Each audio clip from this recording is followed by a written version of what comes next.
বিভাগ থেকে আলাদা করে কুমিল্লার সাথে অন্তর্ভুক্তির প্রতিবাদে আজকের এই মানববন্ধনে উপস্থিত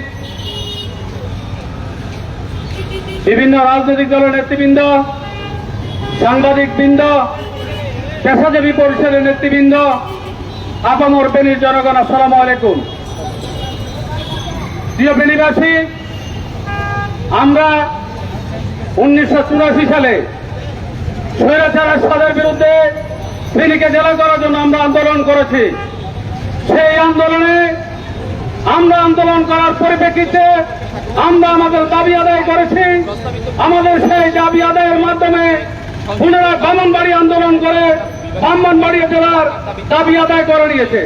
সুতরাং আমাদেরকে যদি চট্টগ্রাম থেকে বাদ দিয়ে কুমিল্লার সাথে অন্তর্ভুক্ত করা হয়, তাহলে আমরা চুরাশি আন্দোলনে ফিরে যাব। রাজপথ, রেলপথ, সড়ক পথ আমরা অবরোধ করে আমরা আমাদের দাবি আদায় করে নেব।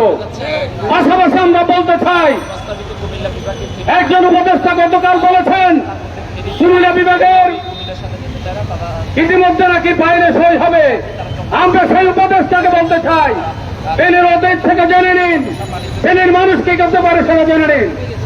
যদি পারেন ফেনীকে বৃহত্তর নোয়াখালীকে নিয়ে ফেনীকে বিভাগ ঘোষণা করেন, অন্যথায় ফেনীর মানুষ কুমিল্লার সাথে সম্পৃক্ততা মানবে না।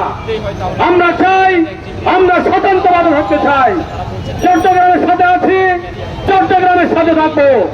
না হয় ফেনীকে বিভাগ করে এই আন্দোলন করে আমরা সেই আন্দোলন দাবি আদায় করে থাকবো। তাই আমি ফেনীবাসীর প্রতি উদাত্ত আহ্বান জানাবো, আগামীতে এই দাবিতে, বিভিন্ন দাবিতে আমরা ফেনীবাসীর উদ্যোগে যে কোনো কর্মসূচিতে আপনারা অংশগ্রহণ করে সেই সকল কর্মসূচিকে, সেই সকল দাবিকে আদায় করে আমরা আমাদের পাশে থাকার